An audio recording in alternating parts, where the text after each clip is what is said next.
Nossa história começa na antiga Índia, há 2.500 anos atrás, em uma época muito diferente dos dias de hoje. Em uma região do Nepal, havia um reinado governado pelo rei Suddhodana. Seu filho era um garoto muito esperto, com muitas habilidades. Seu nome era Siddhartha, e ele sempre foi muito sensível e preocupado com o sofrimento das pessoas. Após alguma observação, concluiu que todas as pessoas, inclusive ele, estavam condenadas aos 4 sofrimentos da vida: nascimento, velhice, doença e morte.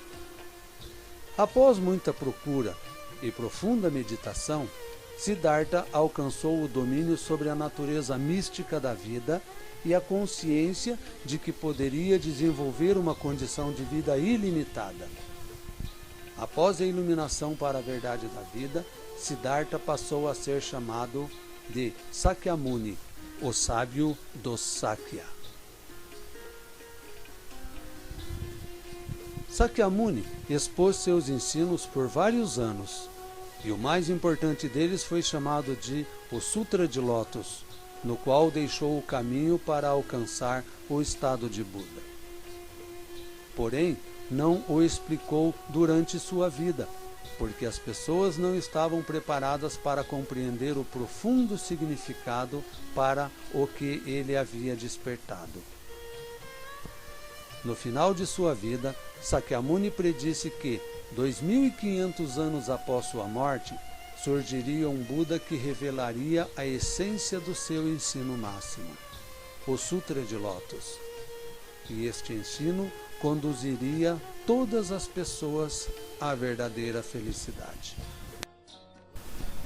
Após o falecimento de Sakyamuni, o budismo foi propagado para a China, Coreia e outros países da região oeste da Índia, surgindo assim várias linhas de budismo até chegar ao Japão.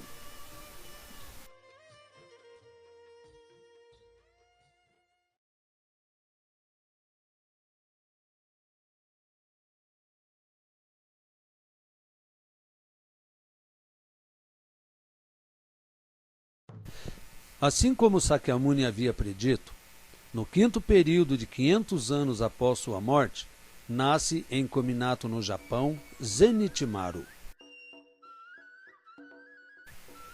Filho de pescadores, este garotinho foi crescendo e aos 12 anos inicia seus estudos no templo budista de Seichoji, próximo à sua casa. Aos 16 anos, muda seu nome para Zeshobo Renchyo. Neste templo, ele estudou alguns anos, tendo como mestre o Bonzo do Zembo, e ora para se tornar o homem mais sábio do Japão.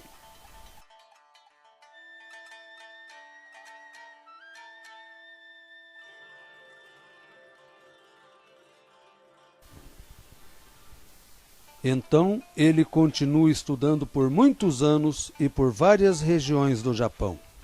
Kamakura, Monte Hien, onde estudou profundamente o Sutra de Lótus, concluindo que este sutra é o ensino supremo. Então, após 16 anos de estudo, retorna ao templo Seichoji, onde realizaria a causa perfeita, a causa que iria mudar a história de milhares e milhares de pessoas no mundo inteiro.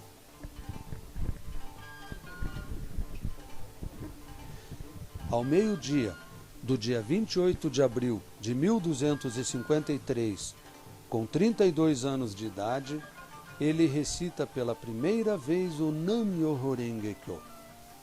A partir deste dia, adota o nome de Nichiren, que significa Sol de Lótus, estabelecendo assim a fundação do verdadeiro budismo.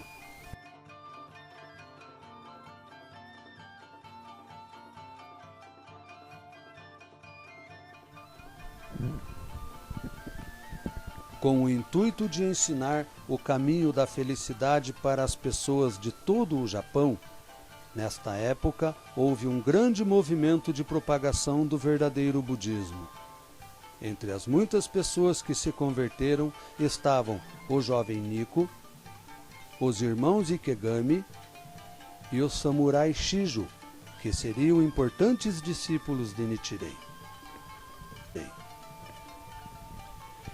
Nichiren Daishonin apresentou o verdadeiro budismo para as autoridades de várias partes do Japão, e isso os deixou furiosos. Eles nunca aceitariam que ele, filho de um pescador, pudesse saber mais do que os bonzos de outras escolas budistas.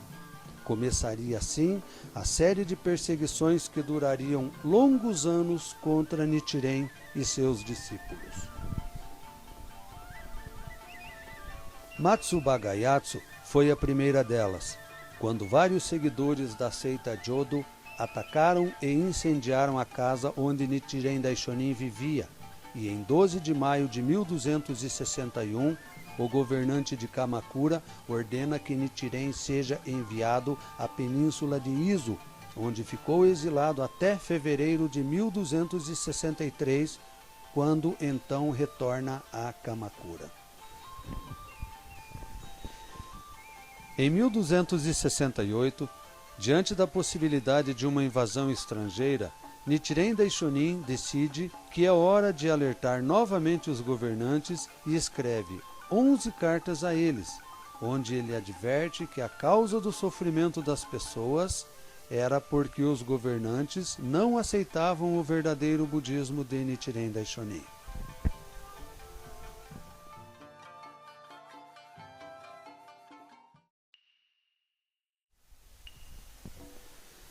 Três anos depois, Nichiren sofre a perseguição mais forte de todas, quando é capturado e levado para ser decapitado em Tatsunokuchi. Seu fiel discípulo Shijo Kingo estava a seu lado e insistia para ser morto no lugar de seu mestre. Mas os guardas estavam dispostos a executar Daishonin.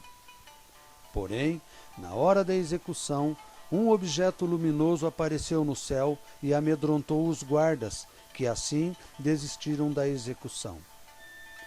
Após este fato, Nichiren Daishonin considerou-se ter nascido para uma nova vida, onde teria abandonado a identidade provisória e assumido a verdadeira identidade do Buda original dos últimos dias da lei. Neste mesmo ano, em 10 de outubro, Nichiren foi novamente exilado, desta vez na distante e inóspita ilha chamada Sado. Quem acompanhou Nichiren foi seu fiel discípulo Nico Shonin. Juntos, enfrentaram grandes dificuldades, pois na ilha de Sado era muito frio e eles não tinham roupas, nem comida e não havia fogo para aquecê-los. Porém, com o passar do tempo, Nichiren foi ganhando a confiança de alguns moradores, que passaram a ajudá-lo e, apesar de enfrentar grandes dificuldades, nunca deixou de orientar e incentivar seus discípulos através de cartas. E foi nessa época que Nichiren escreveu seus mais importantes escritos, como A Abertura dos Olhos, A Carta de Sado e O Verdadeiro Objeto de Devoção. Por causa da iminente invasão mongol, Nichiren é perdoado do exílio e aos 53 anos de idade retorna a Kamakura e pela última vez adverte os governantes que todas as pessoas estavam sofrendo por causa da forma de governar e por causa das seitas budistas que o povo era obrigado a seguir. Mas não adiantou. Então, em 12 de maio de 1274, Nichiren parte para o Monte Minobu, onde ficaria recluso em seus estudos e continuaria a escrever cartas a seus discípulos e passar todos os ensinos budistas para seu fiel discípulo Nico Shonin. Em 1278, 4 anos depois de Nichiren ter se retirado ao Monte Minobu, vários discípulos seus sofreram uma grave perseguição pelo governo por terem abraçado o budismo. Essa perseguição ficou conhecida como a perseguição de Atsuhara, e isso o motivou a deixar para todas as pessoas da nação japonesa e mais de todo o mundo o verdadeiro objeto de devoção. O Daigo Honzon, onde ele incorporou todo o seu sentimento, o seu coração, o seu iluminado estado de Buda, demonstrando a todos que podiam atingir esse estado, mesmo que enfrentassem os maiores desafios.